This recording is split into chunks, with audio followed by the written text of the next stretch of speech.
The Lurker in the Walls.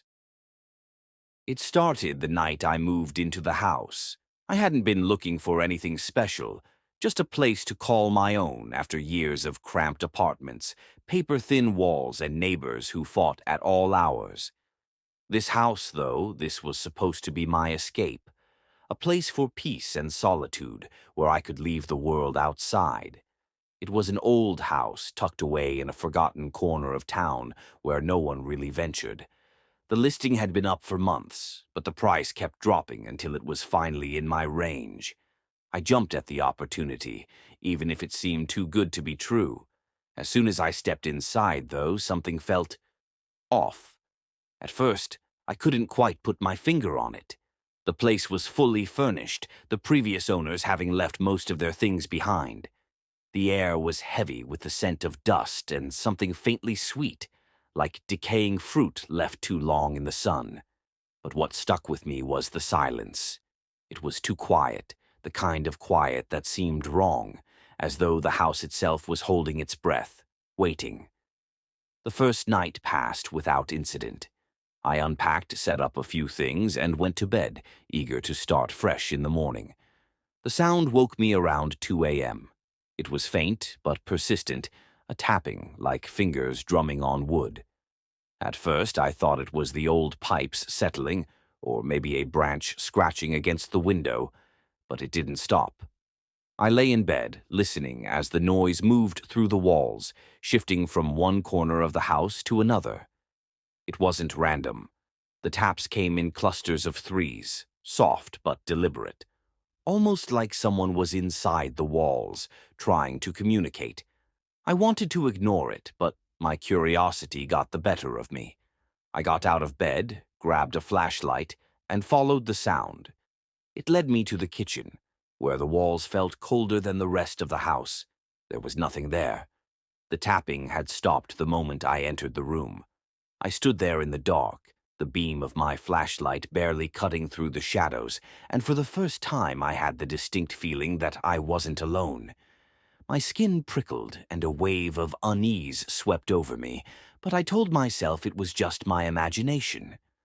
Old houses make noise. It's normal. The next day I tried to forget about it. I buried myself in work, unpacked more boxes, and went about my day. But that night, the tapping returned, louder this time. It was no longer confined to one area of the house. It followed me, always just on the other side of the walls, as though something, or someone, was moving through the space, keeping pace with me. Each night it grew worse. The taps turned to scrapes, the faint sound of nails scratching against the plaster. And then came the whispers. At first I thought it was the wind, or the house creaking as it settled. But no, these were words. Low, almost unintelligible. But there. I could never catch what they were saying, but the tone was unmistakable, angry, urgent, as though something was trapped behind the walls, clawing to get out. I stopped sleeping.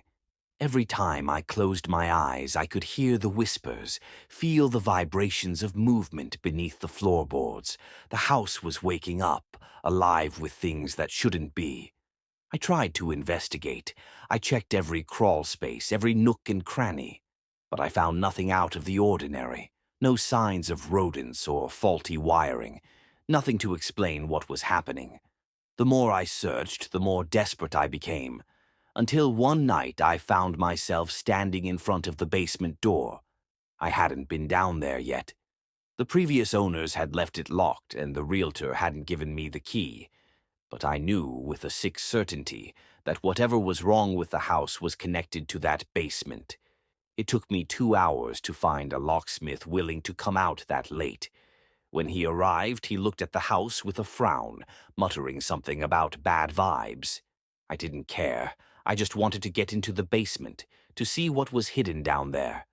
The lock clicked open, and a gust of cold air rushed out, stale and damp. I hesitated at the top of the stairs, shining my flashlight into the inky darkness below. The basement smelled worse than the rest of the house, that same sweet rot, but stronger, almost overpowering. I descended slowly, the wooden stairs groaning under my weight.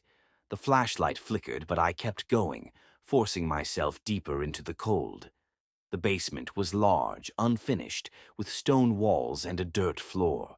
It was empty, save for a few old pieces of furniture and broken crates scattered in the corners. But then I saw it. A door hidden behind a stack of old boards. It was small, barely tall enough for someone to fit through, and cove